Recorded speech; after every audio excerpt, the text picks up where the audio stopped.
અમરેલીની ઘટનાની અંદર સરકારે બધા જ જરૂરી પગલાં લીધા છે.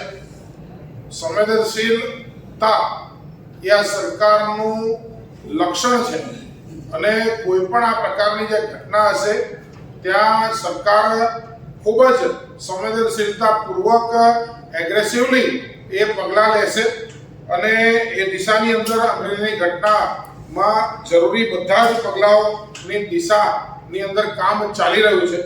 મેટર સબ જ્યુડિસ છે એની ઉપર વધારે કંઈ ટિપ્પણી કરવી યોગ્ય નથી, પરંતુ આ પ્રકારની કોઈ પણ ઘટના એ ક્યારેય ચલાવી ન લેવાય અને જે પ્રકારે સરકાર સંવેદનશીલતા સાથે કામ કરે છે જનતા સંપૂર્ણ ભરોસો રાખી શકે છે.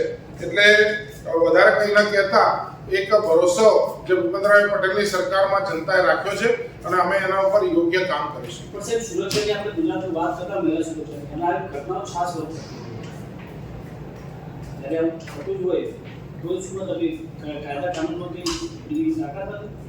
ગુજરાતની અંદર કાયદાની જે પરિસ્થિતિ છે આ પરિસ્થિતિમાં અન્ય કોઈ પણ રાજ્ય કરતા એ ગુજરાતની અંદર આ પ્રકારની ઘટનાઓ ઉપર પોલીસની પ્રોએક્ટિવ જે નીતિ છે, જે રીતે ગુજરાતની અંદર કોઈ પણ પ્રકારના ક્રાઇમ ઉપર એ એગ્રેસિવલી એના જડમૂળ સુધી પહોંચી અને જે પ્રકારના તત્વો આની અંદર હોય એને નશ્યત કરવા અને એની ઉપર સંપૂર્ણ રીતે કોઈ પણ રહેમ ન રાખવી એ દિશાની અંદર સરકાર ઓલવેઝ કામ કરે છે.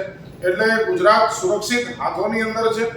ગુજરાત એના જે નાગરિકો છે એને સંપૂર્ણ સુરક્ષાનો અહેસાસ થાય એ દિશાની અંદર કોઈ પણ ઘટનાને એ બહુ જ કહેવાય કે ઊંડાણમાં જઈ અને એને પરિણામ સુધી લઈ જવાનું કામ એ ગુજરાતની પોલીસ કરે છે અને આ ઘટનાની અંદર પણ કોઈ પણ વાતને એ બાકી નહીં રહેવાય કે જેના કારણે જનતાના ભરોસાને અમે લોકો હંમેશા મુજબ જનતાનો ભરોસો બરકરાર રાખી શકીએ. Thank you.